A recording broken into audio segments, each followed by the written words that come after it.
Assalamualaikum warahmatullahi wabarakatuh. Ketemu lagi dengan channel kami. Kami akan membahas tentang lanjutan dari Bait Nadham ala la tanalul ilma illa bisittatin. Yang 4 kemarin itu sampai kepada semangat. Dakain wa khirsin wa istibarin wa bulghatin wa irsyadin ustadi wa tulu'i zaman. Jadi kami ulang lagi dari depan. Ada 6 perkara yang disebabkan sebabnya orang itu mendapatkan ilmu, yaitu cerdas, semangat, sabar, biaya, petunjuk ustadz atau mu'allim, dan waktu yang lama. Yang sekarang ini akan kami bahas adalah sabar. Sabar dalam menuntut ilmu ini, sabar terhadap ujian-ujian. Jadi sabar dalam menghadapi situasi kita sedang melayani seorang guru atau mendapatkan ilmu, itu harus sabar. Sabar terhadap sahabat kita atau teman kita atau kawan kita dalam mencari ilmu, pasti ada ujian. Sabar terhadap keadaan kelas, sabar terhadap keadaan kita. Biasanya orang yang lagi menuntut ilmu atau santri itu biasanya kekurangan biaya, terus jauh dari lingkungan dia bergaul, harus sabar. Jadi orang sabar dalam menuntut ilmu itu harus, karena itu menjadi syarat atau menjadi selain menjadi rukun agar orang itu mendapatkan ilmu. Sabar seperti anak-anak mondok. Anak-anak mondok itu harus sabar, tidak bertemu dengan keluarganya, kebebasannya harus disita sementara. Untuk apa? Untuk masa depan yang lebih cerah. Itu memang harus sabar ya. Kemudian biaya.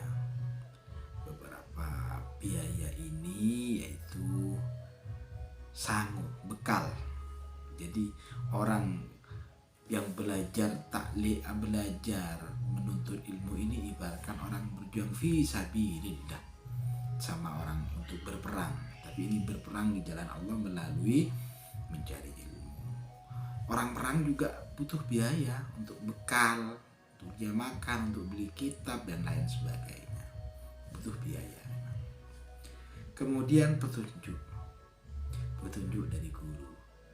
Jadi oleh gurunya, kamu belajar ini, kamu pelajari kitab ini, kamu hafalkan nadham ini, kamu hafalkan kitab ini, kamu kerjakan ini. Itu petunjuk dari guru. Kalau tidak dapat petunjuk daripada guru, maka harus sabar lagi agar betul-betul mendapatkan petunjuk dari guru. Bukan petunjuk ini adalah arahan dari guru. Kemudian waktu yang lama. Jadi mendapatkan ilmu ini ada waktu yang lama. Bukan hanya saya lulus dari kelas 1 sampai kelas 6, dari kelas 6, kelas 3, bukan. Itu hanya kelas-kelas saja. Mencari ilmu ini dari mulai kita lahir, dari timbangan sampai kita masuk ke liang lahat, itu butuh waktu yang lama. Tidak bisa kita belajar sekarang kilat, tidak bisa. Harus ada tirakatnya, harus ada riyadhahnya, harus ada hikmahnya, ada himmahnya, harus ada pengabdiannya.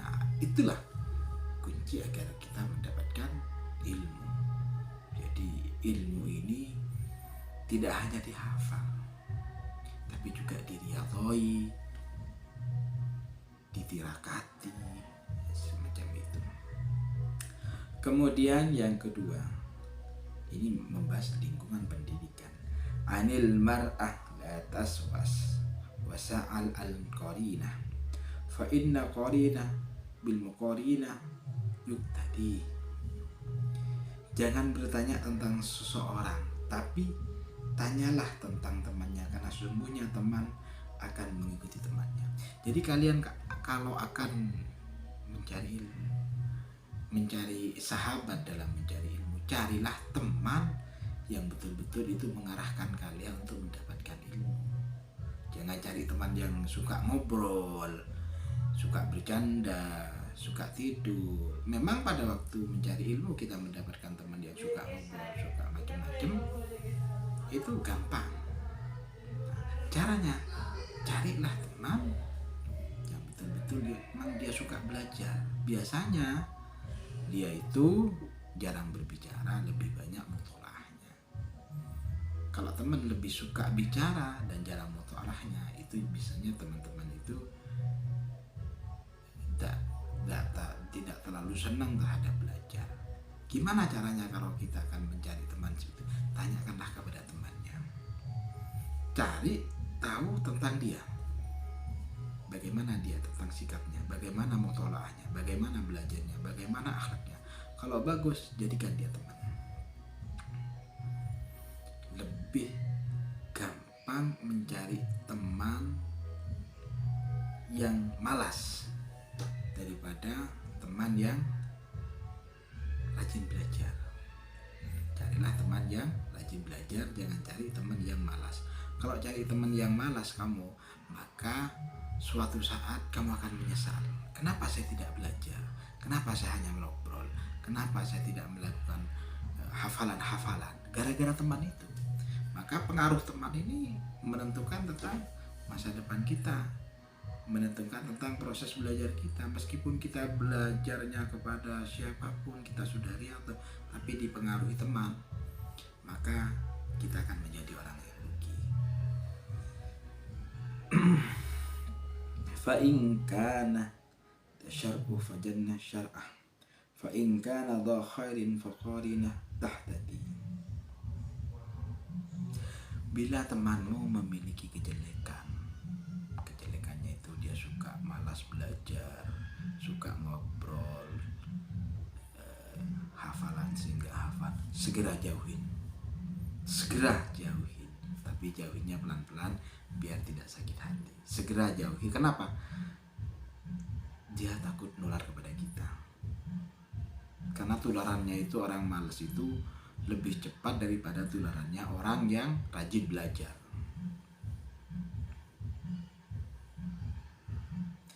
Apabila kamu mendapatkan teman yang baik, yang rajin belajar, yang ibadahnya bagus, yang takdim kepada guru, maka temanilah dia, gaulilah dia. Segeralah kamu berteman dengan dia agar kalian atau mendapatkan kebaikan. Jadi carilah, kalau kalian mendapatkan informasi tentang teman kalian itu kurang baik, benar-benar sampean kalian sudah memahami teman kalian itu ini yang akan menjerumuskan saya, jadi saya tidak rajin belajar terus saya melanggar, segera jauhin. Kalau engkau kenal dengan seseorang dia pintar, terus dia rajin, dia taat, temanilah dia. Insya Allah dia akan menyelamatkan kamu. Ta'allam fa innal ilma illa ta'allam fa innal ilma zainul ahli wa fadlu anhu wa aunan likulli mahamidin. Belajarlah, karena sesungguhnya ilmu adalah perhiasan bagi pemiliknya dan keutamaan serta tanda bagi setiap hal yang terpuji. Jadi keutamaan orang memiliki ilmu ini sangat luar biasa. Bahkan diceritakan dalam suatu riwayat, setan saja itu lebih takut kepada satu orang ahli ilmu daripada 1000 orang ahli ibadah. Pada suatu ketika ada ahli ibadah tertidur, ahli ilmu tertidur, ahli ilmu alim tertidur. Terus ada 1000 orang ahli ibadah tapi dia tidak memiliki ilmu, digoda oleh setan. Terus ada satu orang yang tidur ini tidak digoda. Lantas setan yang satunya itu bertanya, kenapa dia tidak digoda? Padahal cuma satu. Udah, dia itu ahli ilmu, ahli ilmu, alim alama. Kalau saya goda, dia akan kalah, saya akan kalah. Dia akan beribadah, ibadahnya bagus. Jadi setan itu lebih takut kepada satu orang ahli ilmu daripada 1000 orang ahli ibadah yang tidak memiliki ilmu. Tapi alangkah baiknya ahli ilmu, alim alama juga disertai dengan ahli ibadah. Nafahqa fa innal fikhan afdal faidah ilal badiya wat taqwa wa adil fasid. Belajarlah fikih, karena fikih adalah sebaik-baik petunjuk menuju kebaikan dan ketakwaan dan paling lurusnya sesuatu yang lurus. Belajarlah ilmu fikih, karena fikih ini mengajarkan semua. Jadi kenapa kok dianjurkan belajar fikih? Kok bukan akhlak dulu? Sebab akhlak ini munculnya dari fikih. Pertama, orang itu dimulai dengan taharah, sesuci. Bab pertama itu adalah sesuci. Kalau orang suci, sudah taharahnya bagus, sesucinya bagus, cara berwudunya bagus, maka dia lulus untuk melakukan ibadah selanjutnya. Kalau sudah fikihnya sudah amburadul, dia nggak tahu najis, tidak tahu cara taharah, nggak tahu caranya wudu, nggak tahu caranya hukum ini dan hukum itu, maka amburadul agamanya. Seperti itu. Maka ilmu fikih ini adalah ilmu yang paling utama. Jangan bilang akhlak dulu baru ngaji. Enggak, ngaji baru kamu mendapatkan akhlak. Kalau kamu belajar akhlak dulu, kemudian nggak ngaji fikih, maka syariat kamu itu amburadul.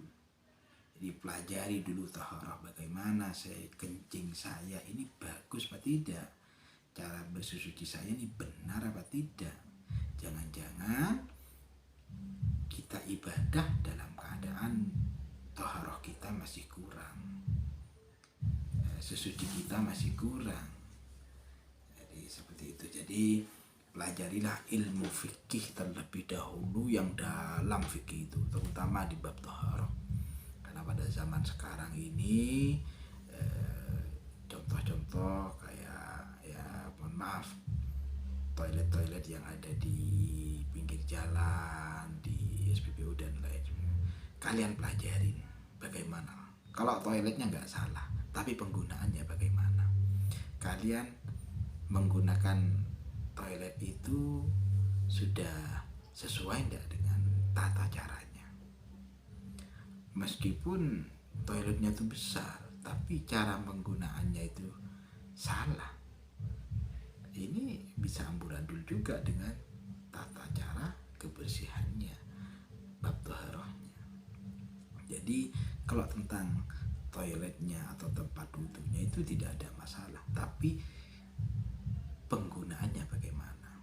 Meskipun tempat wudunya, tempat kencingnya, tempat buang air besar itu sudah bagus, didesain sedemikian rupa, tapi kita menggunakannya dengan sembrono, maka taharah kita akan menjadi amburadul dan ibadah kita bisa-bisa juga tidak sah karena kita beribadah dalam keadaan tidak suci.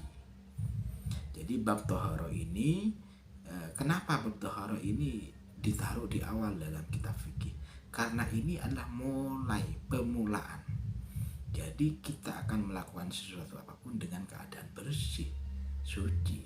Mau mencari ilmu dalam keadaan suci, tidak berhadas.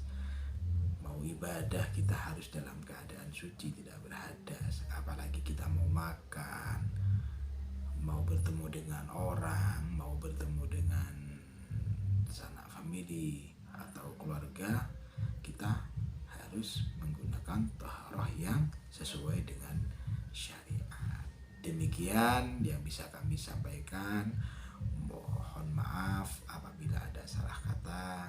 Al-Fakir, hanya ini yang bisa kami sampaikan, kurang lebihnya mohon maaf. Jangan lupa untuk di like, komen, dan di subscribe tentunya agar channel channel ini bisa bermanfaat dan kami juga bisa menggali, memperbaiki channel-channel kami. Terima kasih. Hadamin wal afa minkum. Assalamualaikum warahmatullahi wabarakatuh.